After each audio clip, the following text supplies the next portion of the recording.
El día 13º de Secundus comenzó el bombardeo. Desde su órbita, las naves del Señor de la Guerra desataron una implacable andanada de misiles y mortíferos rayos de energía. El propósito de Horus era inutilizar las defensas que protegían el perímetro del Palacio del Emperador para facilitar una invasión a gran escala de la Tierra.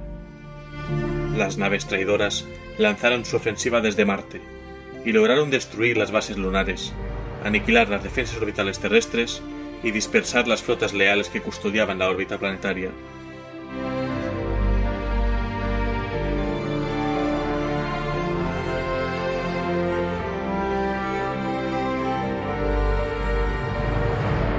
El ataque de Horus constituyó la llamada a las armas para todos sus seguidores, que se sublevaron en innumerables planetas de toda la galaxia y atacaron a quienes aún profesaban lealtad al emperador. El caos y el desconcierto se apoderaron de los dominios imperiales, y durante este periodo se libraron algunas de las más grandes batallas de la historia de la humanidad. El imperio estaba envuelto en llamas, y las estrellas fueron engullidas por una cruenta guerra civil. Mas fue en la Sagrada Terra donde habría de decidirse el destino de la galaxia y de toda la humanidad.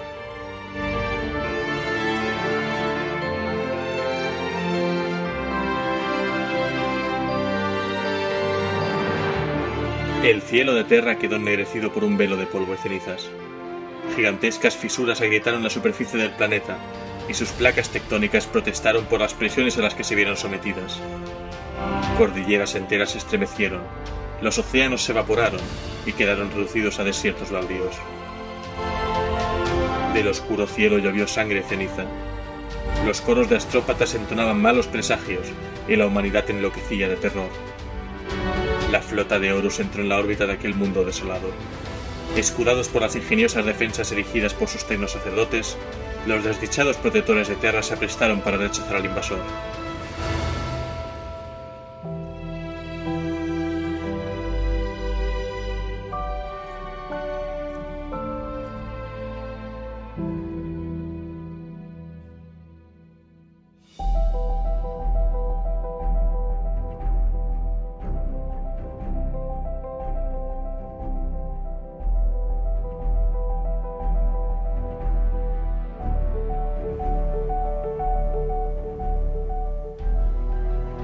Bienvenidos a la Biblioteca de Tizca. Os está hablando Helios, y en este octavo podcast del programa voy a terminar el relato de la herejía de Horus, narrando quizá la batalla más importante y decisiva de toda esta campaña de 7 años, la batalla final en Terra. Como ya sabéis, este es un podcast que habla del trasfondo de Warhammer 40.000 y podéis escucharme en Spreaker Radio, en iTunes y en iVoox, vuestro kiosco de podcast online. Además, también tengo las redes sociales, facebook.com/la biblioteca de Tizca, Twitter con el usuario @bibliotecatizca y por último Google Plus y YouTube con las comunidades llamadas la Biblioteca de Tizca. Como siempre, voy a leer algunos de los comentarios que nos han dejado en los canales. Omega BCN en iVoox comenta: ánimo tío, es una pasada lo que haces, me pasaría el día escuchándote. Gorka Fernández de Espinosa, también en iVoox: acabo de empezar a escuchar este proyecto, muy prometedor. Y Jack Harper, un habitual ya en Twitter: amigo, te felicito por tu nueva entrega, felicitaciones y sigue así, te seguiré por siempre. La verdad es que es muy fácil sacar ganas de seguir adelante con estos proyectos, aunque sean solitario, con el apoyo que me estáis dando. Muchas gracias por escucharme y por comentar, porque al final hace más ilusión los comentarios y el feedback de la propia gente, los que te proponen, los que te critican, los que te piden información, que no los números fríos, ¿no? De me escucha tanta gente y tal. Pero bueno, pues como he dicho, el sumario del programa es que hoy voy a hablar de cómo Horus y sus legiones traidoras asedian Terra con el objetivo de asaltar el Palacio Imperial y matar al mismísimo emperador, protegido por algunas de sus legiones que le guardan firmemente su lealtad.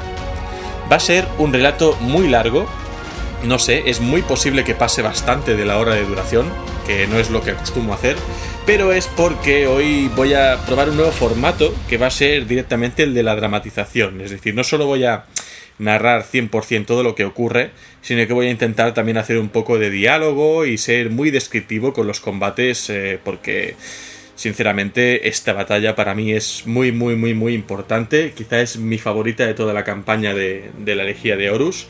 Y de hecho con la que empecé a meterme en toda esta historia de Warhammer 40.000. Es decir, esto, juntamente con el haber leído las novelas, ¿no? Los Mil Hijos, también La Batalla por el Abismo, que ayer me regaló Steiner, un buen colega y también oyente del programa. No solo se trata de las novelas y los juegos, sino que esta parte de la historia con tantos héroes y facciones implicadas quizá es la que más me gusta de la historia de la humanidad, y por eso hemos llegado a este punto, ¿no? A esta prueba de fuego que va a ser intentar estar a la altura de la narración del asedio de Terra, ¿no? Así que vamos allá.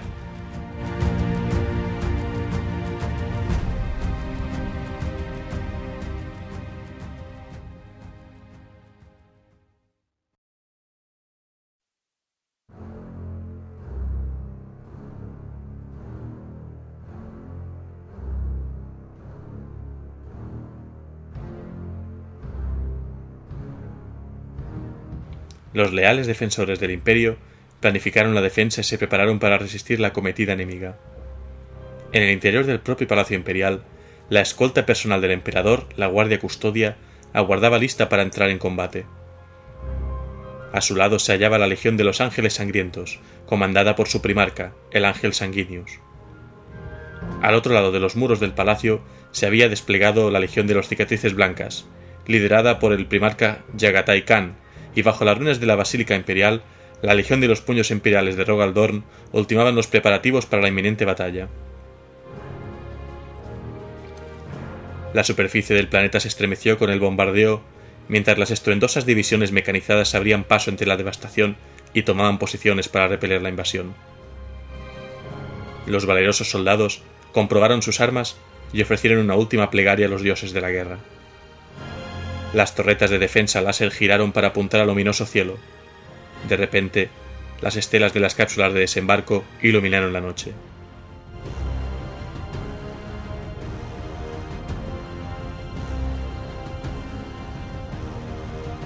Las cápsulas tocaron tierra y vomitaron un torrente de marines espaciales traidores que cargaron contra los defensores imperiales, acribillándolos con sus armas mientras rugían el nombre de Horus. Al frente del ejército invasor avanzaban los primarcas Angron, Mortarion y Magnus el Rojo.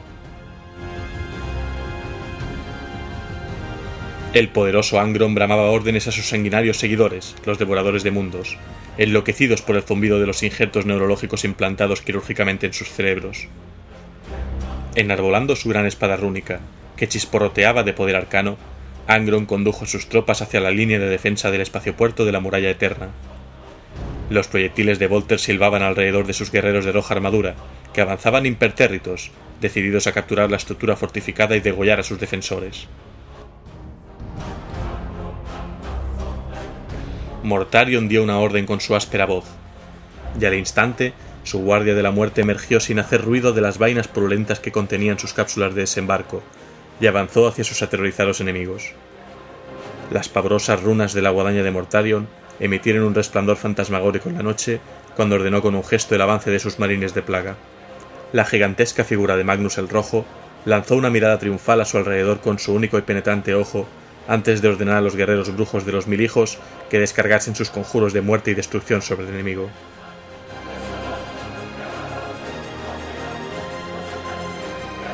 Una lluvia de letales disparos de Volter abatió a docenas de los legionarios de los hijos del emperador.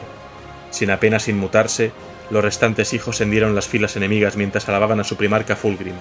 La legión traidora ganó terreno, despejando el camino y dejando tras de sí un rastro de devastación y muerte.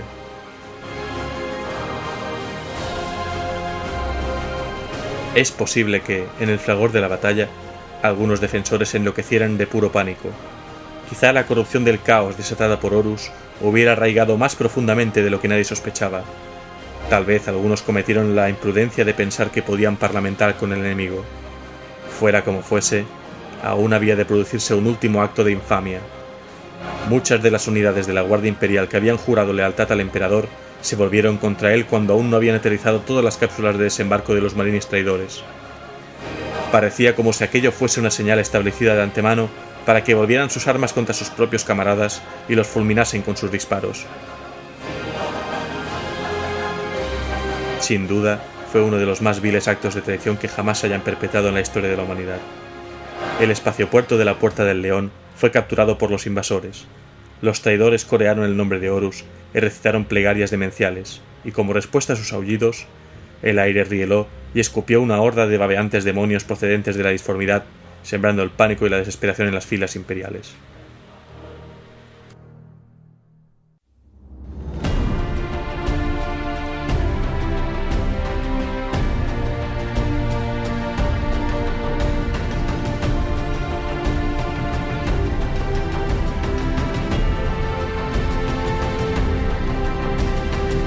Si aún quedaba alguna duda de los nuevos amos a los que servía Horus, la aparición de la horda demoníaca la disipó en el acto. Para los defensores, aquello suponía el fin de todo lo que existía, y pensaron que estaban presenciando los últimos días de la humanidad.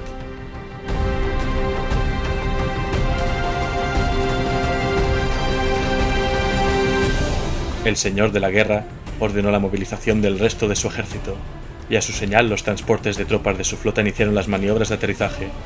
Una interminable sucesión de naves de gran tamaño que atravesaron la atmósfera terrestre con la esperanza de abrumar a los defensores con su superioridad numérica.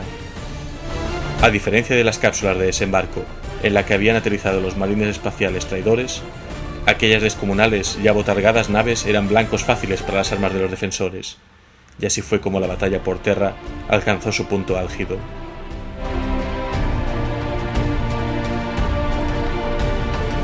Las defensas láser derribaron numerosas naves renegadas, reduciéndolas a miles de toneladas de metal incandescente que azotaron la superficie del planeta como un diluvio de muerte. Las naves alcanzadas se estrellaron contra edificios o quedaron vaporizadas en pleno vuelo por los fulminantes haces de energía proyectados por la artillería de Terra. Tan pronto aterrizaban, las naves de transporte supervivientes desplegaron decenas de miles de tropas traidoras que procedieron a asaltar los bastiones de los defensores. El principal objetivo de los traidores era inutilizar las defensas láser que impedían el descenso de la flota y causaban estragos entre las tropas atacantes. Los leales defensores de Terra combatían con tenacidad. Por toda la extensión de la meseta imperial se daban 100 escaramuzas o más. Allí donde los traidores atacaban sin descanso las fortalezas que conformaban el complejo palatino, los obstinados leales al emperador conseguían rechazarlos. Pero los defensores del espaciopuerto de la Muralla Eterna no pudieron resistir el embate del invasor y fueron aniquilados por su despiadado asalto.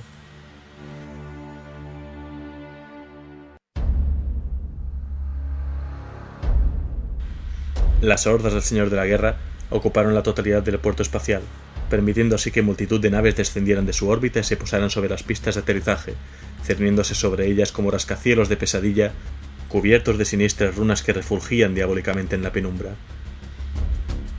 Varias puertas, de unos 100 metros de altura, se abrieron en los costados de aquellas monstruosas naves, y del interior de sus vestigios compartimentos de carga emergieron los titanes del caos. El poder del caos había fundido transmutado el blindaje de aquellos gigantes retorcidos para obedecer a sus macabros designios. Algunos de los titanes estaban equipados con armas tan extrañas como potentes, y otros se habían convertido en insólitos híbridos, orgánicos y mecánicos. Fustigaban con sus tentáculos de metal y agitaban colas erizadas de pinchos. Sus motores rugían como si fueran bestias surgidas del pasado. Ondeando estandartes con las pérfidas runas del caos, los titanes de las legiones de los señores de las tormentas y los cráneos llameantes marcharon hacia la batalla. En el espaciopuerto de la Puerta del León, los traidores anunciaron la llegada de los ciclópeos constructos negros de las huestes de Khorne. Monstruos, mutantes y sectarios bullían como un hervidero de furiosos insectos alrededor de las bases de aquellas formidables máquinas de guerra.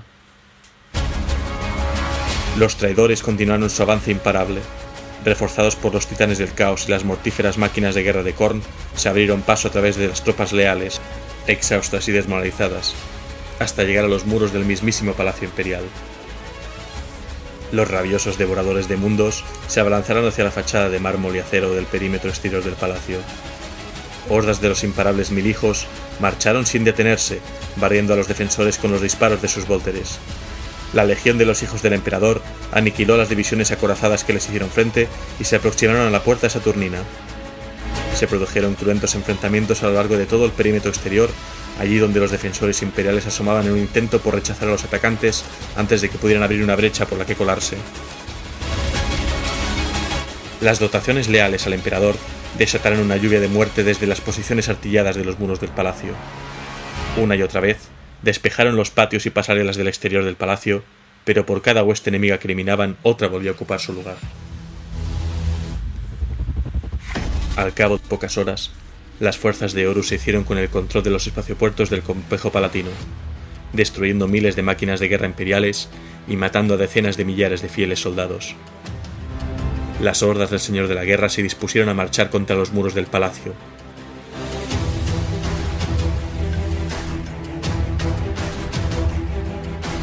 Mientras su ejército cercaba el palacio imperial, Horus contactó con el resto de su flota que aún aguardaba en la órbita y ordenó que enviase más tropas.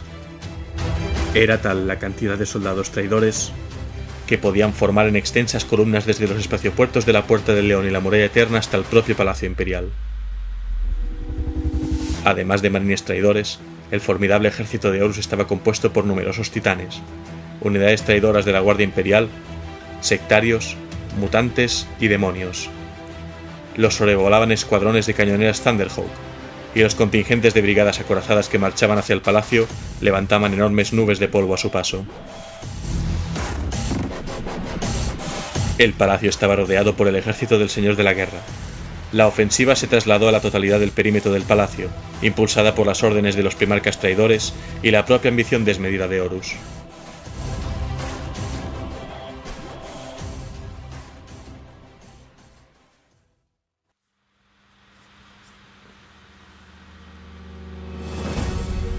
Mientras tanto, en el corazón del palacio imperial, el emperador aguardaba sentado en su trono dorado mientras reflexionaba sobre lo ocurrido muy por encima de él. La imponente maquinaria sobre la que se sentaba se había convertido en su prisión. Su poder psíquico era esencial para mantener cerrado el portal a la disformidad y evitar que lo atravesaran las hordas del caos que martilleaban incesantemente desde la telaraña del otro lado. Si perdía por un solo momento la concentración, las fuerzas demoníacas del caos se congregarían en el portal y entrarían en su palacio. Pero el emperador sabía que pronto debería renunciar a su lugar en el trono para hacer frente a Horus en persona. El Señor de la Guerra solo podría alcanzar la victoria derrotando al emperador. Todo lo que había hecho y aún hacía estaba encaminado a cumplir este propósito. La batalla que se libraba en el exterior no era más que un prolegómeno, un acto deliberado de provocación mediante el cual Horus pretendía incitar al emperador para que bajase la guardia y se enfrentase a él. Mas el emperador era paciente. Pronto se encontraría con Horus, pero entre tanto esperaba el momento oportuno. Horus se impacientaría y cometería alguna imprudencia. Entonces, y solo entonces, el emperador se enfrentaría a él.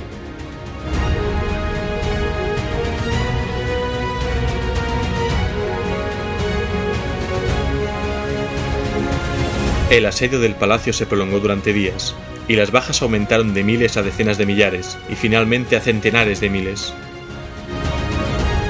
Los titanes del caos hostigaron sus muros con misiles de construcción especial que arrancaron grandes pedazos de piedra.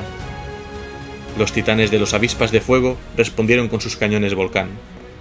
El aire se impregnó del hedor a carne quemada cuando los cadáveres de los caídos se incineraron en piras funerarias de decenas de metros de altura. Las gargantas de los defensores se resecaban al aspirar sus repulsivas cenizas.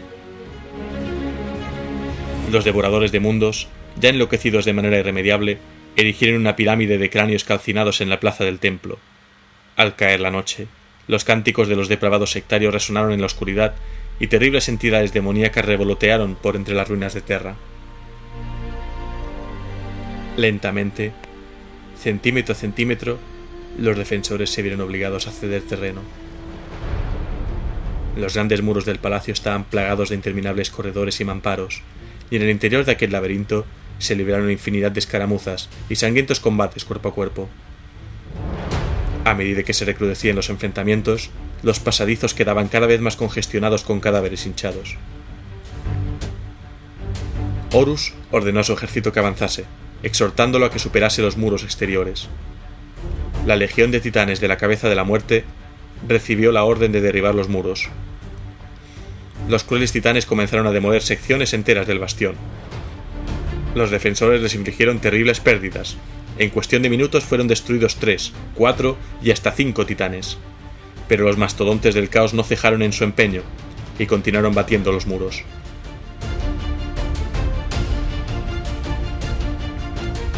El asedio del Palacio Imperial había durado ya varios días de incontables asaltos, contraataques, incursiones, bombardeos y muerte.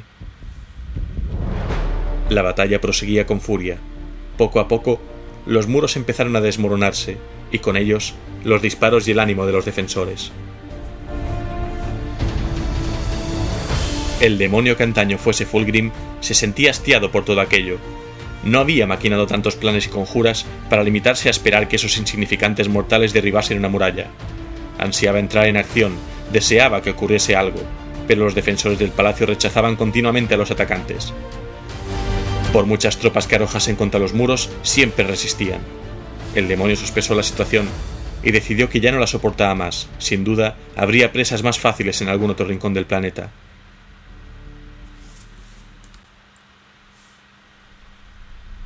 Habiendo llegado a aquella conclusión, el demonio Fulgrim reunió a su legión y se abandonó a una orgía de destrucción a lo largo y ancho de Terra. Dado que gran parte de las fuerzas leales se habían concentrado en la defensa del emperador, la legión traidora del demonio Fulgrim apenas encontró resistencia en el resto del planeta. La masacre infligida a la población terrestre fue desmesurada, ya que el arrebato de violencia completó el descenso de los hijos del emperador hacia el corazón del caos. Mientras el ejército traidor cañoneaba los muros del palacio, Yagatai Khan y sus cicatrices blancas habían hostigado sus flancos con una serie de incursiones relámpago. Pero el primarca cambió su estrategia, y en vez de continuar con aquellos vanos intentos por alejar a los traidores del palacio, decidió asaltar el espaciopuerto de la Puerta del León. El ataque se produjo en plena noche, al amparo de la oscuridad. Entre las tropas del primarca se incluían los marines espaciales de su propia legión de cicatrices blancas, lo que quedaba de la primera división acorazada de Terra y un gran contingente de soldados de infantería de los regimientos supervivientes. Los leales derrotaron con facilidad la guarnición traidora y recuperaron el espaciopuerto en nombre del emperador. Yagatai organizó un perímetro defensivo alrededor del puerto, y pese a las furiosas tentativas del ejército del Señor de la Guerra por contraatacar, consiguió mantener su posición. El primarca apostó nuevas dotaciones en las defensas láser, que pronto abrieron fuego contra las naves rebeldes que siguen intentando aterrizar. Las acciones de Yagatai Khan interrumpieron la afluencia de soldados y máquinas de guerra desde el espaciopuerto al palacio. Enardecidos por aquel triunfo, otros leales intentaron asaltar el espaciopuerto de la Muralla Eterna, pero allí las tropas del Señor de la Guerra estaban mejor preparadas. Los marines traidores tendieron una emboscada a los atacantes. Miles de leales soldados murieron, y el resto se vio obligado a retirarse en desbandada. El espaciopuerto seguía en poder del Señor de la Guerra. Con sus vías de comunicación aseguradas, los traidores volvieron a centrar su atención en el palacio. Los muros del palacio del emperador acabaron cediendo bajo la acometida de los titanes.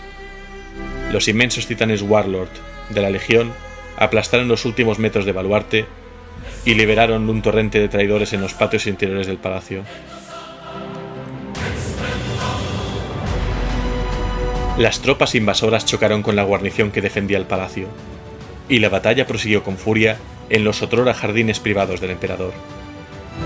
Las exquisitas estatuas y ornamentos de los jardines interiores quedaron destrozados a medida que se intensificaba la lucha. El hedor a quemado se mezclaba con el olor acre de las armas de fuego y el humo nauseabundo y pestilente que emitían las toberas de los titanes mientras las tropas traidoras trataban de incendiar el palacio. Los soldados defensores se atrincheraron, y pronto las zonas del jardín se convirtieron en el laberinto de fosos y terraplenes. No había apenas espacio en los jardines interiores del palacio para que los titanes del caos maniobrasen con eficacia, y pronto fueron blanco fácil para las armas pesadas de las tropas fieles al emperador. Ambos bandos lucharon con una ferocidad inimaginable. Leales y traidores por igual percibieron que el fin estaba próximo, y redoblaron sus esfuerzos en un intento desesperado por salir vencedores de la contienda.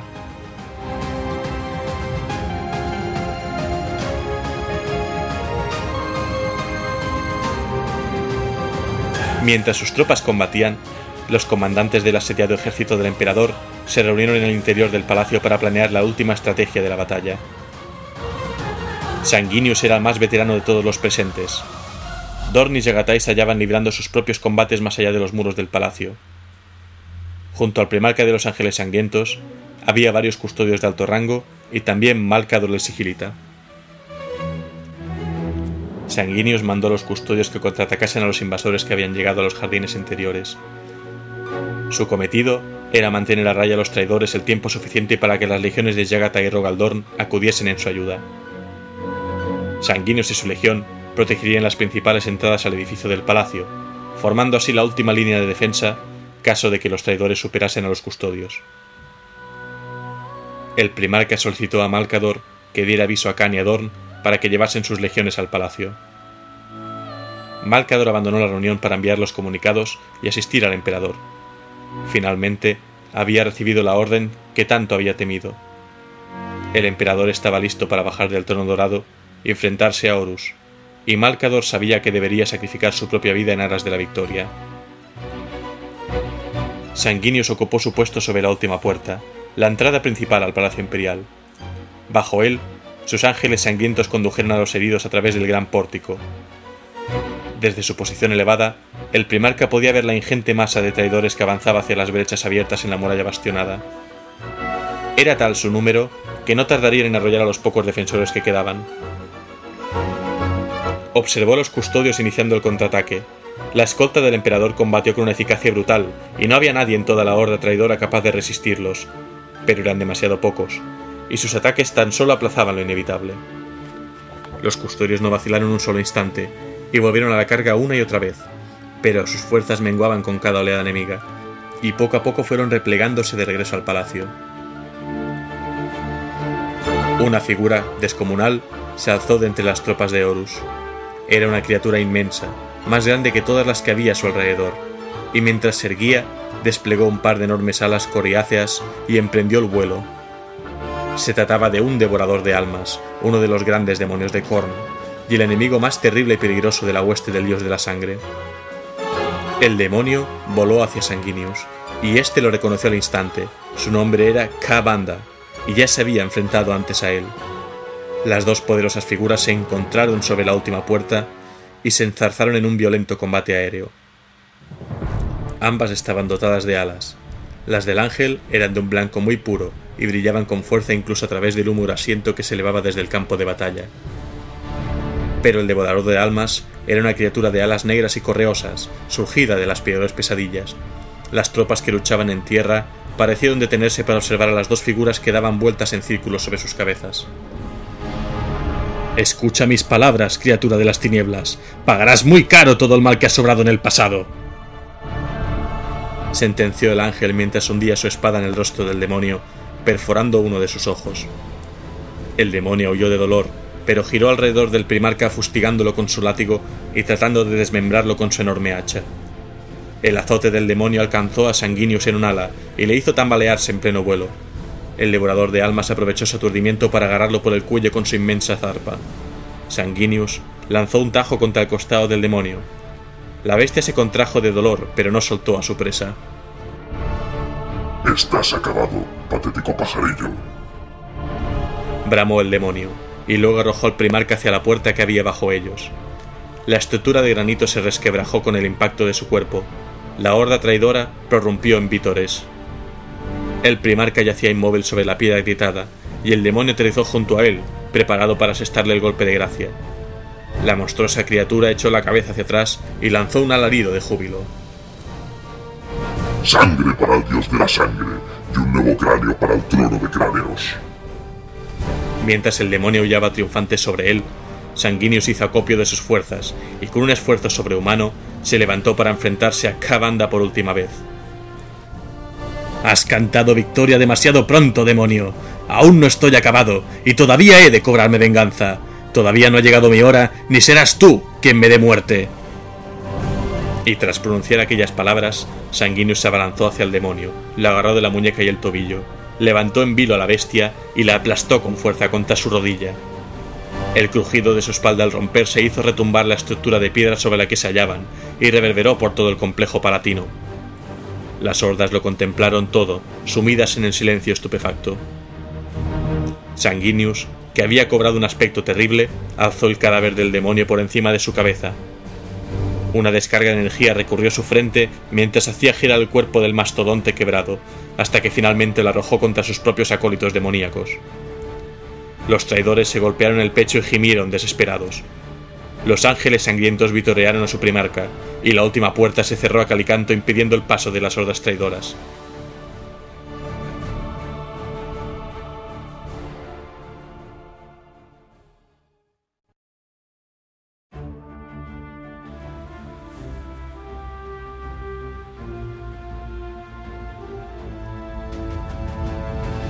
Mientras Sanguinius derrotaba al demonio sobre la última puerta, los puños imperiales y su primarca Rogal Dorn regresaban al palacio. Viajaban a bordo de la gran fortaleza celestial, una inmensa cañonera fortificada. Dorn había recibido la señal de Malcador, y estaba decidido a luchar y, de ser necesario, morir junto al emperador cuando llegase la hora de la verdad. Los puños imperiales desembarcaron con rapidez, y la fortaleza celestial se alejó del palacio para recoger a Yaga Taikan y a sus cicatrices blancas, cuyo sitio estaba también junto a su emperador. Pero los titanes traidores de la Legión Cabeza de Muerte divisaron la formidable nave y la derribaron con una andanada de sus gigantescas armas. Cuando la fortaleza cayó del cielo, su valerosa tripulación empleó sus últimos segundos de vida en estrellar la nave abatida contra el ejército invasor de Horus. Cuando el reactor de plasma de la fortaleza celestial explotó, para quienes observaban desde las torres del palacio, fue como si hubiera nacido un nuevo sol en Terra. El fulgor del estallido de plasma les abrasó los ojos, y la onda expansiva que les siguió los derribó a todos. La explosión abrió un inmenso cráter de 3 kilómetros de extensión. A pesar del tremendo golpe que aquello supuso para el ejército de Horus, los defensores cayeron en la cuenta de que habían quedado aislados de las demás tropas leales de Terra. Tan solo un milagro podría salvarlos. Malcador se dirigió al emperador. Había recibido la llamada, y se estaba preparando para cumplir con su última obligación hacia el hombre al que había seguido durante la mayor parte de su vida. Malcador, ha llegado la hora. Horus cree que sus poderes psíquicos me han cegado, pero soy más poderoso de lo que nunca llegará a imaginar. Los lobos espaciales han recibido una ayuda inesperada, y tras invertir las tornas en su favor, se disponen a regresar a Terra. Los ultramarines también han triunfado, y se dirigen hacia aquí, al igual que la flota de los Ángeles Oscuros. Horus sabe que estas legiones vienen a Terra, y sin duda intentará poner fin a esta batalla antes de su llegada. Y la única forma de hacerlo es enfrentándose a mí en duelo singular. Esto hará que se precipite, aún en contra de los consejos de sus asesores personales. He de prepararme para sacar el máximo partido de su error. ¿Estás listo para sentarte en el trono? Desde luego, mi señor. Siempre he estado listo para saldar mi deuda con vos.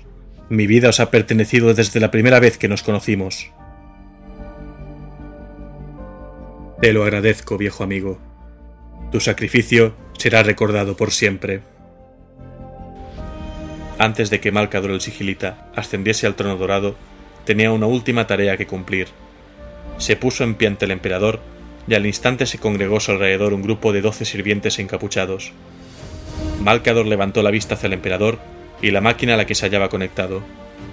Mi señor, la última vez que nos vimos, me ordenasteis que reuniese un grupo de personas cuya lealtad hacia vos y vuestro imperio fuese incuestionable. Y así lo he hecho.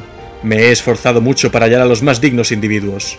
He supervisado personalmente todos los aspectos de las exhaustivas pruebas a las que han sido sometidos, y puedo dar fe de su presencia de ánimo, su lealtad y su fortaleza mental. Poseen muchas habilidades y os servirán bien. Malcador hizo un gesto a las figuras encapuchadas que había tras él. Y como respuesta, 4 de ellas dieron un paso al frente y se arrodillaron frente al emperador. Este asintió con la cabeza, reconociendo su muestra de lealtad.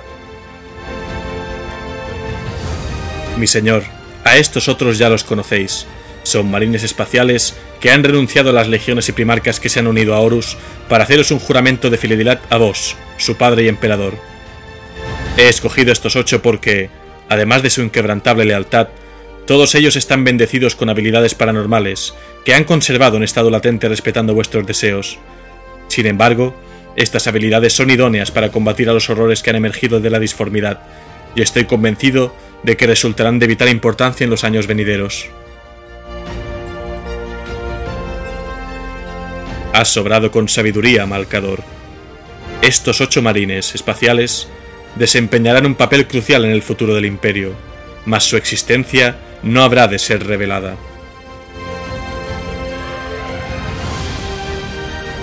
Había comenzado el asedio final del Palacio del Emperador.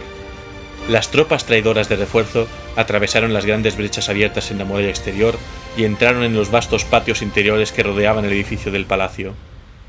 Gigantescos titanes del caos y otras máquinas de guerra del Mechanicus Oscuro batieron el imponente edificio con sus numerosos cañones, ametralladoras, misiles y bombas. Las hordas de Horus cayeron sobre él como un enjambre, disparando contra las almenas y golpeando las puertas para acceder a su interior. Por encima de ellos, las cañoneras se arrojaban en picado hacia el palacio desde el cielo ennegrecido y soltaban sus mortíferas cargas explosivas sobre sus tejados.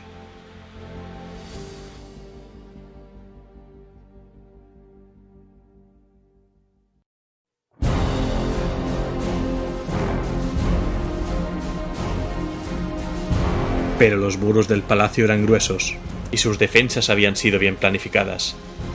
El contingente de tropas leales que ocupaban su interior, aunque escaso en comparación con los invasores, consiguió detener su avance y causó terribles pérdidas entre las filas enemigas. No se rindieron, pues se negaban a ceder ante Horus o ante la desesperación. Se limitaron a seguir luchando, a sabiendas de que ya solo era cuestión de días. Horus percibía la victoria tan próxima que ya casi podía saborearla. Comenzó los preparativos para teletransportarse a la superficie desde el Espíritu Vengativo, donde supervisaría personalmente los últimos días del asedio y se enfrentaría por fin a su antiguo amo y señor, el Emperador. Cuando ya estaba a punto de efectuar el teletransporte, fue interrumpido por Erebus, el apóstol oscuro de los portadores de la palabra. Erebus informó al señor de la guerra de que acababan de recibir un comunicado de vital importancia y era esencial que lo escuchase antes de partir. Erebus, de los portadores de la palabra, advirtió a Horus de que sus aliados en la disformidad habían detectado varias flotas leales que se dirigían a Terra. Los lobos espaciales de Leman Russ habían logrado evitar de algún modo la Legión Alfa de Alfarius y habían despegado rumbo al planeta asediado. Del mismo modo, una inmensa flota leal había abandonado ultramar, llevando a bordo a la Legión de los Ultramarines tras una aparente victoria. Los aliados demoníacos de Horus afirmaban que se hallaban a escasas horas del sistema solar. Más aún, los ángeles oscuros de Lionel Johnson también se aproximaban a Terra, aunque los demonios no supieron estimar la hora aproximada de su llegada. Aquella noticia indignó a Horus. Por sí solos, los lobos espaciales no suponían una verdadera amenaza para su inminente triunfo, aunque su presencia plantearía una molesta distracción. Sin embargo, la llegada de los ultramarines y los ángeles oscuros auguraba el desastre para el señor de la guerra. Pese a su enfrentamiento contra los portadores de la palabra en Calth, la legión de ultramarines de Robot seguía siendo la mayor y la más poderosa de todas, y el señor de la guerra no tenía motivos para dudar de la fuerza de combate de los ángeles oscuros. En el mejor de los casos, las tres legiones juntas retrasarían su victoria. En el peor, incluso era posible que se la negaran. Horus lo había jugado toda una carta: derrotar a las fuerzas de Terra antes de que el emperador pudiese convocar al resto de las legiones que aún le profesaban lealtad. El tiempo discurría en su contra, y pareció que su estrategia había fracasado. Pero Horus era el primero de los caídos, poseía el poder de un dios y la astucia de un demonio. Decidió intentar una última jugada. Aún estaba a tiempo de matar al emperador. Inmediatamente ordenó que se cortara toda comunicación para que los defensores de Terra no recibieran noticias de sus rescatadores. Concentró sus propios poderes mentales en nublar los sentidos psíquicos del emperador para impedir que conectase con las flotas que se acercaban. Con la cabeza envuelta en llamas psíquicas, se volvió hacia sus esbirros que aguardaban a sus órdenes. Malogurst, si no puedo llegar al emperador a través de los muros de su fortaleza palatina, tendré que hacer que venga él a mí. ¡Desactivad todos los escudos! Pero mi señor, si desactivamos los escudos del espíritu vengativo, quedará indefensa. Nuestros enemigos podrán volar la nave en 1000 pedazos, replicó Malogurst. Sería una locura, mi señor, apostilló Erebus. Debéis teletransportaros a la superficie del planeta y liderar el asalto final contra el palacio. Sin escudos, somos presa fácil. Con todo respeto, debéis anular esa orden. No. Acatad mi orden. El emperador no permitirá que derriben esta nave. Lo considerará una invitación y un reto personal. Voy a ofrecerle la oportunidad de enfrentarse a mí para poner fin a todo esto de una forma o de otra. No podrá resistirse. ¡Debemos prepararnos para su ataque!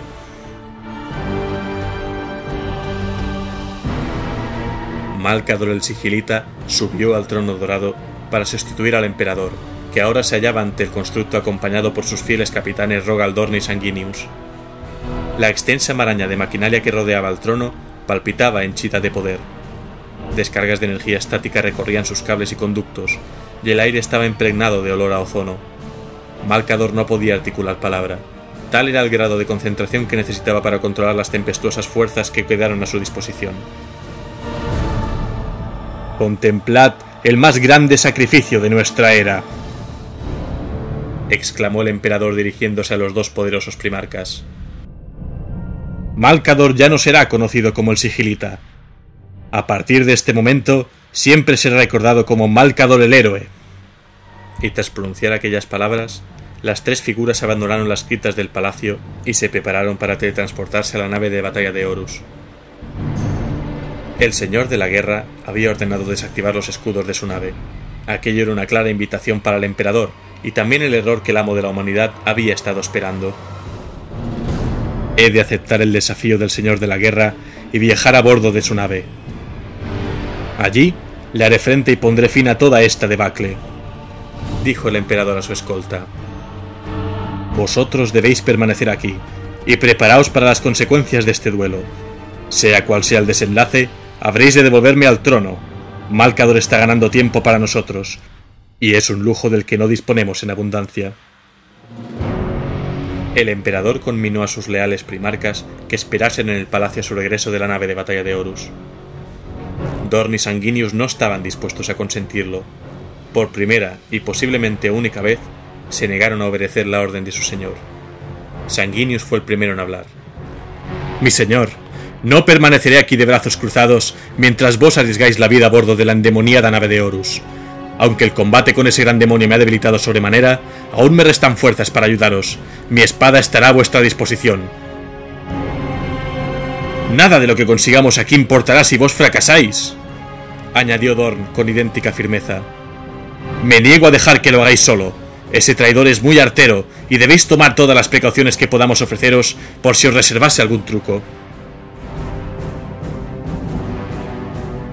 «Sea, pues. En ese caso me acompañaréis ambos, pero sabed que mis poderes de clarividencia me están fallando, y no consigo vislumbrar el futuro que nos aguarda. Creo que esta es la única oportunidad que tendré de enfrentarme a Horus y poner fin a esta locura. La muerte acecha en el espíritu vengativo, de eso estoy seguro. Recemos para que sea la vida del señor de la guerra la que reclame, pero grande es su voracidad, y es posible que ninguno de nosotros regrese».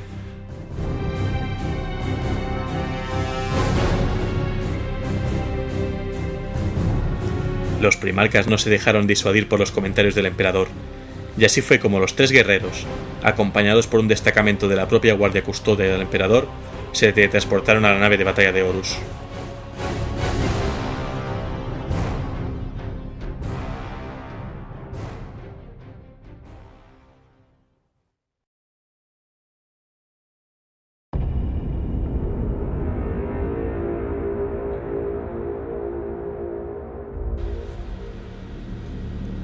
Un destello cegador y una gélida sensación envolvieron al emperador y a sus dos fieles primarcas, Rogaldorn y Sanguinius.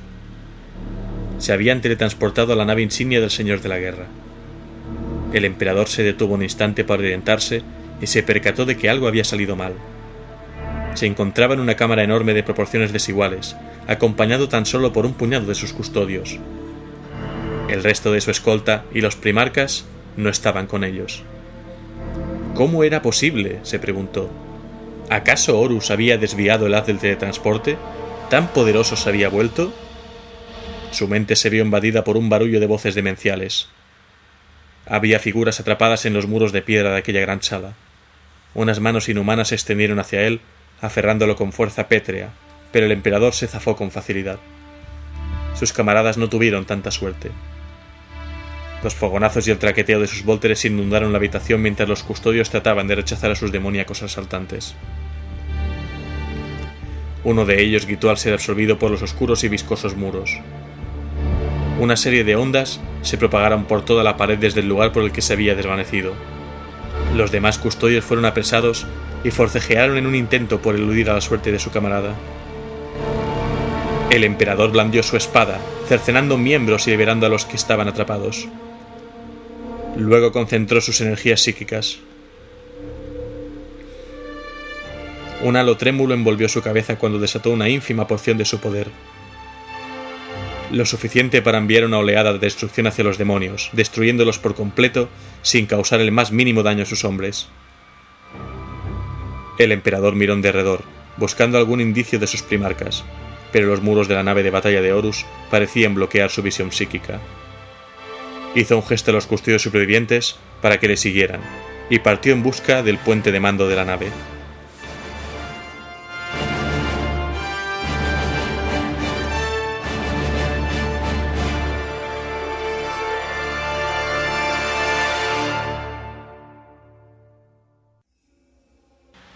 Vagaron por la nave, horriblemente transmutada por el poder disforme del caos. Tuvieron que atravesar grandes puertas semejantes a esfínteres, que se abrían en paredes de una piedra espantosamente similar a la carne. Bajo las rejillas del suelo había venas transparentes por las que circulaban ríos de sangre. Alfombras mucosas cubrían un suelo hecho de lenguas. Seres alados y deformes, que antaño quizá hubieran sido humanos, revoloteaban por arcadas de hueso y se posaban sobre cornisas con forma de costillar. Los custodios dieron un respingo de terror. El emperador se esforzó por calmarlos, aliviando por medios psíquicos el temor que les suscitaba aquel pavoroso lugar. Y mientras tanto, no dejaba de examinar su entorno, buscando el rastro de Horus. Era consciente de la naturaleza del pacto sellado por el señor de la guerra con los poderes ruinosos, y sabía las funestas consecuencias que acarrearía su victoria. Sortearon fosos que se abrían como húmedas y relucientes mucosas, y por los que resonaba en la lejanía el latido de un corazón gigantesco. Pasaron bajo cascadas de hediondos fluidos amarillentos que calaban por acantilados hechos de cartílago tallado. De vez en cuando oían disparos, pero cuando llegaban al origen de los mismos nunca encontraban nada. Brumas de vapores fétidos empañaban su campo de visión, ocultando corredores de piedra carnívora. Enjambres de insectos cubrían sus celadas y obturaban las salidas de sus armaduras. Fueron emboscados por seres escurridizos de rostros cadavéricos, ataviados con armaduras de marines espaciales. Lucharon contra innumerables hordas de bestias mutantes. La escolta del emperador combatía con bravura, pero uno a uno sus custodios fueron cayendo. Al final tan solo quedó en pie el emperador. Entonces, y solo entonces, se le permitió comparecer ante Horus.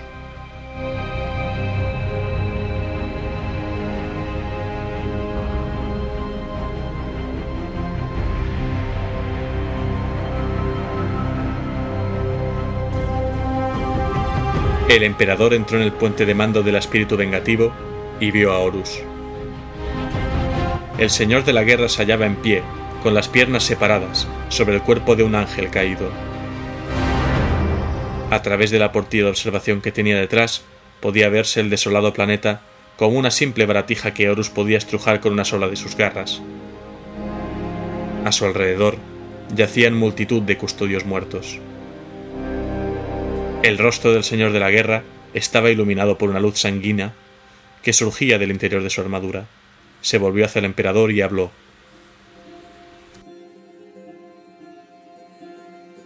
Pobre Sanguinius. Le ofreció un puesto de gran poder en el nuevo orden. Podría haberse sentado a la diestra de un dios, pero por desgracia prefirió aliarse al bando perdedor. No me dio otra alternativa que matarlo. Lo estrangulé con mis propias manos hasta que exhaló su último aliento. El emperador contempló perplejo la macabra estampa. Uno de sus hijos había muerto, y el otro se había convertido en un espantoso asesino. Su lengua paralizada trató de articular alguna palabra. ¿Por qué? Susurró, incapaz de decir nada más. Horus prorrumpió en una carcajada demencial. ¿Por qué? ¿Me preguntáis por qué? ¿Es que no habéis aprendido nada en todos estos milenios? Necio pusilánime, vuestra timidez os impide abrazar a las fuerzas del caos. En vez de someter a vuestro enemigo, os habéis limitado a alimentar su odio. Rechazáis con temor el poder absoluto que os ofrecen. Yo he hecho lo que vos no habéis osado hacer. He entregado mi voluntad a los poderes ruinosos, y ahora conduciré a la humanidad a una nueva era de supremacía galáctica. Y todo por mi mano. Yo, Horus, amo del caos, señor de la humanidad, único y verdadero emperador. El emperador miró a su antiguo favorito y sacudió la cabeza. Conocía bien la trampa en la que había caído Horus. Ningún hombre viviente ha logrado dominar el caos, musitó. Me crees débil por no haber emprendido este camino, pero te engañas a ti mismo. No eres el amo del caos, eres su siervo. El rostro del señor de la guerra se trocó en una expresión de ira. Extendió una mano y descargó un rayo de fuerza psíquica. El emperador profirió un grito agónico cuando la energía recorrió su cuerpo. Experimentad la verdadera naturaleza de mi poder y decidme ahora que me estoy engañando a mí mismo. Rugió Horus con la voz de un dios furibundo. La frente del emperador se perló de sudor, y luchó por sobreponerse al dolor. Podía sentir la corrupción del caos fluyendo a través de las energías desatadas por Horus. Reconoció el influjo de los 4 grandes poderes ruinosos. «Te engañas a ti mismo», replicó. Horus volvió a gesticular y un torrente de ponzoña abrasó las venas del emperador. «Padre, os he permitido llegar hasta aquí para que podáis presenciar mi triunfo. Arrodillaos ante mí y os perdonaré la vida. Reconocedme como nuevo señor de la humanidad». Desesperado, el emperador hizo acopio de toda su fuerza y su poder para desatarlo contra su hijo descarriado. El espacio que separaba a ambos combatientes crepitó al llenarse de relámpagos de energía. El olor a ozono inundó el aire. El emperador se abalanzó hacia su adversario blandiendo su espada. Sus armas se encontraron y el combate dio comienzo a todos los niveles, físico, espiritual y psíquico. Ambos semidioses intercambiaron rayos de pura fuerza, equilibrando el destino de la galaxia con cada golpe que asestaban. Espada rúnica y garras de combate resonaban con la intensidad del trueno al entrechocarse. Se desataron energías lo bastante potentes como para arrasar planetas enteros. La cámara se llenó de llamas y de azufre, y el espíritu vengativo se sacudió de proa a popa. De un poderoso revés, Horus derribó al emperador a través de un mamparo de piedra. Su contraataque partió en dos una columna cuando el señor de la guerra se agachó para evitar el tajo. El emperador pudo sentir la presencia de los dioses del caos en la disformidad. Aullaban de júbilo y cólera, mientras proporcionaba más poder a su peón. Llevaban mucho tiempo esperando el momento de atacar a su más fervoroso enemigo. El señor de la humanidad se enfrentaba sin ayuda a todo su poder concentrado, y sabía que llevaba las de perder. Pero por alguna razón, era incapaz de emplear toda su fuerza contra Horus. El señor de la guerra era un traidor, pero en lo más profundo de su alma seguía siendo su hijo predilecto, el mejor de todos los primarcas, su bien amado vástago. Horus no mostró la misma moderación. Una de sus zarpas rasgó la armadura del emperador como si fuera de tela, desgarrando carne y hueso. El emperador respondió con un ataque psíquico destinado a neutralizar el sistema nervioso de Horus, pero el señor de la guerra rió y lo desvió con facilidad. Sus garras alcanzaron al emperador en la garganta, aplastando su tráquea y seccionándole la yugular. El emperador jadeó intentando recobrar el aliento, y un chorro de sangre brotó de su garganta herida como un surtidor. Se tambaleó, apretándose desesperadamente el cuello. Un segundo zarpazo le destrozó los tendones de la muñeca, haciendo que sus dedos insensibles soltaran la espada. La enloquecida carcajada del señor de la guerra resonó por toda la estancia. Horus rompió varias costillas con un puñetazo casi indiferente. Una oleada de energía abrasó el rostro del emperador, fundiendo la carne hasta licuarla, reventando un glóbulo ocular y prendiendo sus cabellos. El emperador ahogó un gemido y se preguntó cómo era posible que estuviese perdiendo. La oscuridad amenazó con engullirlo. Horus le agarró por la muñeca, astillando sus huesos. La sangre no paraba de manar por la garganta del emperador. Horus levantó a su enemigo por encima de su cabeza y lo estampó contra su rodilla, partiéndole el espinazo. Durante un segundo, el emperador lo vio todo oscuro, pero entonces un destello de agonía le devolvió la conciencia, cuando Horus le arrancó el brazo de cuajo. El señor de la guerra lanzó un bestial aullido de victoria. De repente, cesaron sus ataques. Con su ojo bueno, el emperador vio que un custodio solitario había entrado en la sala. Sin dudar ni un segundo, el leal custodio cargó hacia el señor de la guerra enarbolando su lanza. Horus lo miró y se rió. Durante un instante se expuso al custodio con un gesto triunfante, para que pudiese ver lo que había hecho a su señor. El emperador comprendió al instante lo que iba a suceder. Vio el brillo triunfal en la mirada de Horus y supo que su fiel siervo iba a perder la vida. No quedaba rastro alguno de su amado hijo en Horus. La humanidad que una vez albergó en su interior había sido totalmente erradicada. En su lugar tan solo quedaba un demonio, impulsado por una demencial furia destructiva. El señor de la guerra volvió su ardiente mirada al custodio y su armadura saltó en pedazos. Su carne se desmenuzó, dejando al descubierto su esqueleto, que no tardó en verse reducido al polvo. Todo acabó en unos instantes. El emperador montó en cólera al presenciar la muerte del custodio. Le había servido durante 200 años, tal vez más. Semejante lealtad y abnegación no merecían esa recompensa. El hecho de que Horus lo hubiera matado con tanta crueldad y sangre fría, sin ningún miramiento, sin piedad, hizo que el emperador abriese los ojos. Por fin comprendió que el Horus al que había conocido y amado ya no existía, pues había sido destruido irrevocablemente por la locura del caos y el poder que había abrazado. Confiaba poder rescatar al señor de la guerra de la esclavitud de los poderes ruinosos, purificarlo de su ambición enfermiza y devolverlo al redil una vez finalizado aquel conflicto. Pero aquello le convenció de que sólo podía terminar de una forma. El influjo de los dioses del caos era demasiado poderoso. Sus garras se habían hundido a demasiada profundidad en el alma de Horus. El emperador supo que debía matar a su hijo predilecto para romper aquel vínculo. Tenía que asestar un único golpe mortal. Sabía que no tendría otra oportunidad.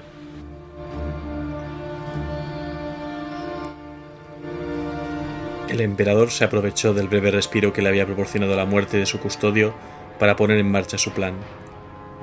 Reuniendo hasta el último ápice de su voluntad, concentró todo su poder psíquico en un rayo de fuerza pura, más coherente que un láser, más destructivo que el estallido de un sol.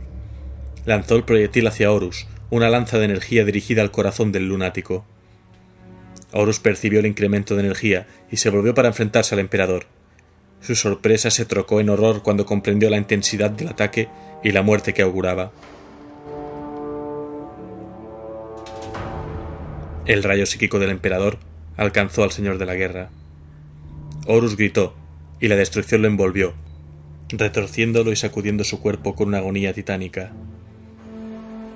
Luchó frenéticamente por contrarrestar el golpe mortal del emperador, pero su forcejeo fue perdiendo intensidad a medida que las letales energías recorrían todo su ser. Impulsado por toda la fuerza de su furia, su odio y su dolor, el emperador deseó la muerte de Horus. Sintió que los dioses del caos se retiraban, desamparando a su peón. Al hacerlo, el señor de la guerra recuperó la cordura. El emperador observó en su rostro un atisbo de comprensión de todas las atrocidades que había cometido. Sus ojos se llenaron de lágrimas.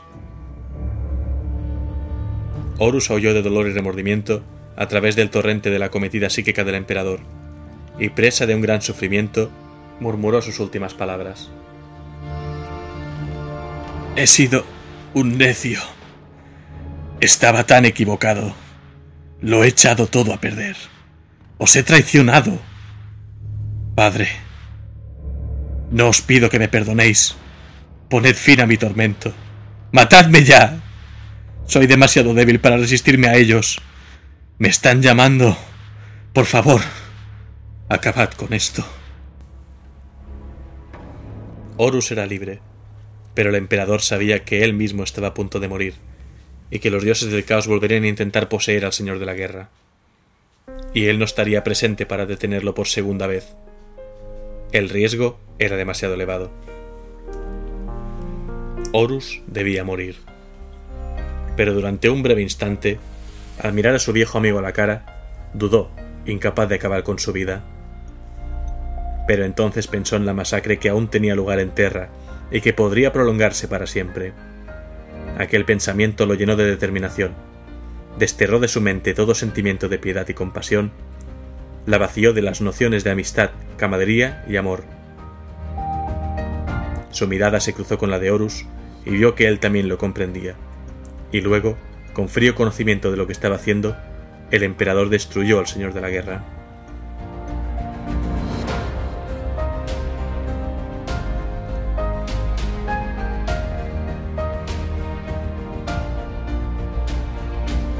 Rogal Dorn sabía que algo iba mal. Se había materializado en una de las cubiertas inferiores de la gran nave insignia de Horus. El emperador no estaba con él, y tampoco el primarca Sanguinius.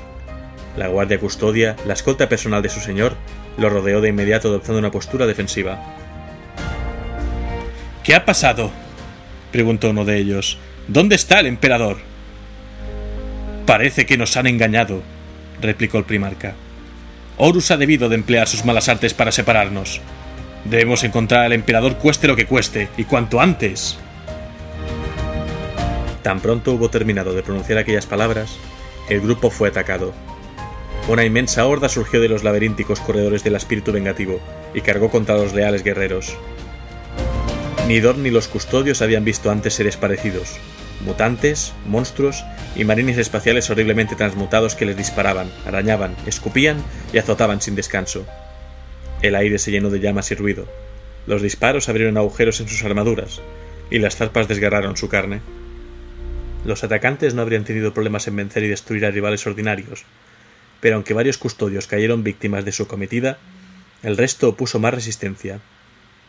Con el primarca Dorn al frente, el grupo de leales custodios luchó sin descanso.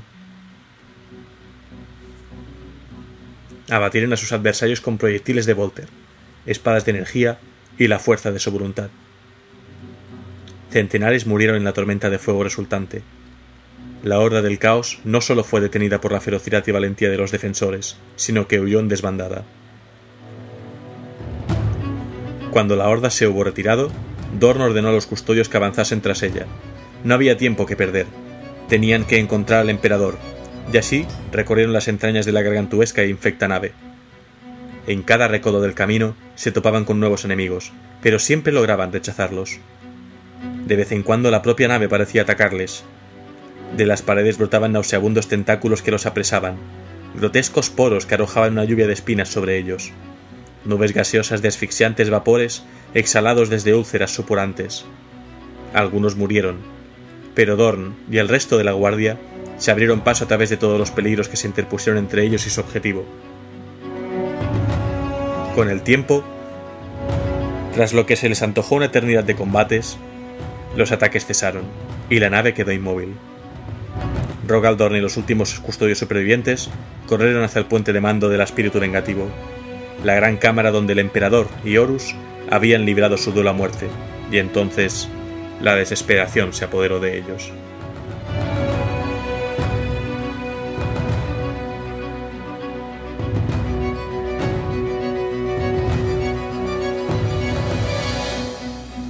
Dorn entró en la sala.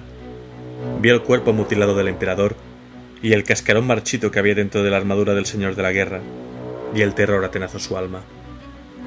Se maldijo a sí mismo por haber tardado tanto en eliminar a las hordas del caos. Entonces comprendió por qué habían cesado sus arremetidas y por qué reinaba la quietud en la nave. Pensó, deseó, supo que Horus estaba muerto. Debía estarlo. Ni siquiera pudo contemplar la alternativa, pero... ¿y el emperador? ¿Está vivo? ¿Vive aún nuestro señor?, gritaron los custodios, mientras se abalanzaban sobre el cuerpo caído del emperador. Dorn titubeó unos instantes. No estaba seguro de lo que haría si su querido padre y señor hubiese muerto. No concebía el mundo sin él, pues tan solo sería un lugar sumido en tinieblas y desesperación. Los custodios guardaron silencio. Rodearon a su señor caído y lloraron lágrimas de pesar y de rabia. «Nuestro señor aún vive», dijo uno de ellos, «aunque su respiración es tenue y su corazón apenas late». Dorn recuperó el ánimo y fue a colocarse junto al emperador. «Mi señor», preguntó con la voz apagada, «¿qué ordenáis ahora?» «El trono dorado. Llevadme allí cuanto antes», susurró el emperador, débil y atormentado por el dolor. Dorn activó la señal de regreso del teletransportador. Dos de los custodios levantaron con cuidado al emperador. El haz de teletransporte los bañó y acto seguido reaparecieron en el Palacio Imperial. Yagatai Khan los estaba esperando. Estaba empapado de sudor y sangre, su armadura resquebrajada y agujereada. En el exterior del palacio podía oírse el leve sonido de la batalla cada vez más lejos. Yagatai y Dorn intercambiaron un breve saludo. Dorn estaba pesadumbrado, y Yagatai se mostró más animado hasta que vio el cuerpo inerte del emperador. Rogal, hemos salvado el palacio. Es posible que Terra emerja victoriosa. Los traidores se baten en retirada ante la cólera de los ángeles sangrientos. Huyen a sus naves, y sus tropas abandonan el sector. ¿Qué ha sido del emperador?, preguntó el Khan, temiendo la respuesta. Amigo Khan, el emperador corre grave peligro. Luchó en duelo singular contra el architraidor Horus, y aunque triunfó sobre él, ahora se halla en las puertas de la muerte. Debemos llevarlo al trono dorado. Su maquinaria es lo único que puede salvarle la vida. En ese caso no nos demoremos más. Al trono se ha dicho. Y así se dirigieron al trono dorado, donde se encontraba el maltrecho y atormentado Malcador. Volutas de energía azotaban el cuerpo ajado del antiguo sigilita. En los cables y conductos de la gran máquina a la que estaba unido, chisporroteaban arcos de electricidad. Malcador estaba casi muerto. Tan solo le quedaba un vestigio de vida, al que se aferraba con un esfuerzo supremo de voluntad. «¿Cómo puede este artilugio salvar al emperador?», exclamó el Khan. «Antes se acabará con él, no me cabe duda. Unirlo al trono es una locura. Esto no puede ser lo correcto». «La palabra del emperador es ley. Nos ha ordenado que volvamos a conectarlo a la maquinaria del trono dorado. No conocemos todos los misterios de este fabuloso artefacto que el propio emperador construyó. Debemos confiar en él, como siempre hemos hecho, y conectarlo al trono de inmediato», insistió Dorn. Los tecnosacerdotes recibieron la orden de efectuar el intercambio. El cuerpo de Malcador fue desconectado con sumo cuidado de la maraña de cables de la máquina, y el emperador volvió a ascender a su trono dorado, esta vez para toda la eternidad. Cuando retiraron a Malcador, este exhaló su último aliento. Murió, y el polvo al que quedó reducido su cuerpo se dispersó por el suelo de piedra. En el preciso instante de su muerte, el emperador despertó, como si de algún modo lo hubieran reanimado con un potente bálsamo medicina. Aún debilitado y roto, habló a los primarcas. El pobre y valeroso Malcador el héroe reservó un fragmento de su fuerza vital para mí. Esto me concede algo de tiempo para daros mis últimas órdenes. Si hacéis lo que os pido, no moriré del todo, pues mi espíritu me sobrevivirá. Mis heridas son muy graves, más de lo que había esperado, pero menos de lo que me temía. Con el tiempo, recuperaré mis poderes psíquicos, mas mi cuerpo jamás sanará. No volveré a caminar entre vosotros. Estoy confinado en esta máquina hasta el fin de los tiempos. Mis fieles sirvientes y escoltas saben lo que han de hacer. Debéis obedecer todas sus peticiones. Dorn y Yagatai, tenéis mucho trabajo por delante. Aunque hemos logrado destruir la cabeza de la serpiente, su cuerpo aún sigue enroscado alrededor de la humanidad. Vosotros y vuestros leales hermanos debéis continuar la lucha. Purgad la mácula de la traición de nuestras estrellas. No permitáis jamás que los poderes ruinosos del caos tengan otra oportunidad similar. Y ahora id. Ya conocéis vuestra obligación. Cumplidla bien. El universo aún nos reserva numerosos horrores. Este no será el final de nuestra lucha, sino el principio de nuestra cruzada para salvar a la humanidad. Sed fieles. Permaneced firmes. Manteneos alerta.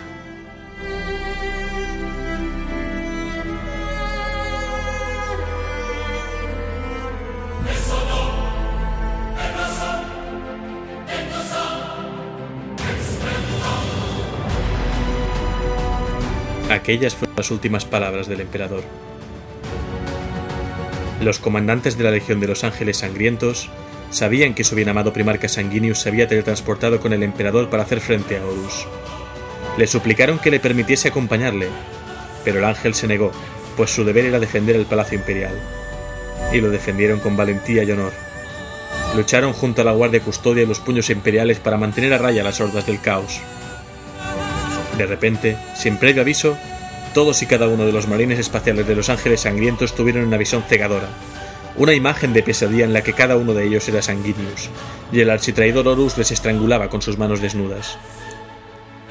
Cuando experimentaron sus últimos estertores, supieron que la visión se había hecho realidad.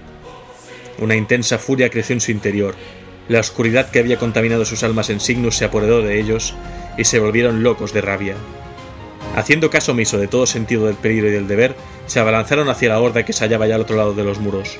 Acometieron a las tropas enemigas que los rodeaban y exterminaron a todos sus enemigos, completamente consumidos por la ira.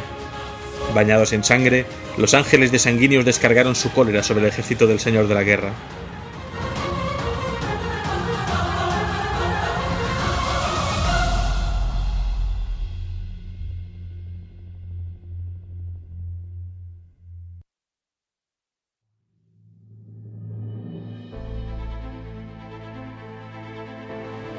La reacción de los ángeles sangrientos sorprendió tanto a sus aliados como a los traidores. Aunque la ferocidad y celeridad de su asalto obligó al cerco de invasores a retroceder, los demás defensores no vieron posibilidad alguna de que por sí solos pudieran ganar la batalla y poner fin al asedio. Los demás leales intentaron llamarlos para que regresaran a la seguridad del palacio, pero sus gritos fueron desoídos y los ángeles sangrientos continuaron dando rienda suelta a su furia asesina. Los custodios y los puños imperiales desesperaron.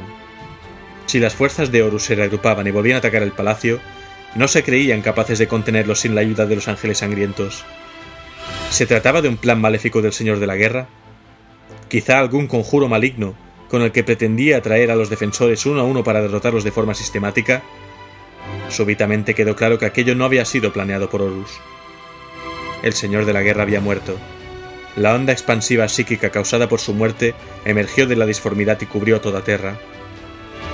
Los grandes dioses del caos habían abandonado su peón mortal, y al hacerlo, las hordas demoníacas invocadas en Terra se desvanecieron. Los demonios del caos gritaron de rabia y frustración al ser absorbidos por el tejido del Immaterium y desaparecer sin dejar rastro. Los primarcas traidores estaban confundidos y mudos de asombro. Con su líder muerto y su causa perdida, el ejército del Señor de la Guerra se desintegró. Las huestes de asedio perdieron toda noción de unidad, ya que cada primarca velaba únicamente por sus propias legiones. Los traidores se retiraron sin orden ni concierto ante la furia asesina de los ángeles sangrientos, a quienes no tardaron en unirse los marines de Rogaldorn y Yagatai Khan. Con fuerzas renovadas, los defensores masacraron a miles de enemigos mientras obligaban a los traidores a huir despavoridos. Ni siquiera las formidables máquinas de guerra de las legiones de titanes del caos pudieron resistirse a ellos, y uno a uno los colosales monstruos mecánicos fueron derribados y destruidos. La retirada no tardó en convertirse en una desbandada general, y las desmoralizadas tropas rebeldes huyeron del planeta víctimas de una aplastante derrota.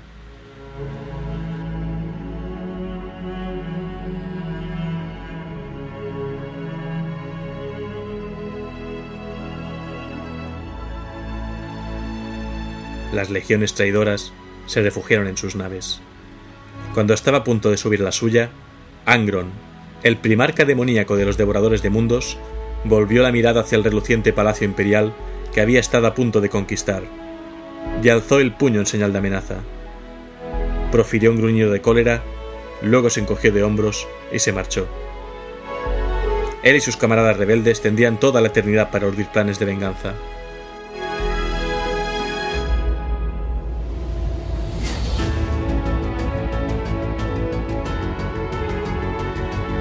Las flotas de las legiones traidoras abandonaron el sistema solar y se diseminaron por toda la galaxia. La espíritu vengativa y su trágico cargamento, los restos cenicientos de Horus, desaparecieron en el vacío de la disformidad. El asedio de Terra había terminado, y con él, la herejía de Horus tocaba su fin.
Bueno, pues hasta aquí el mega relato de hoy.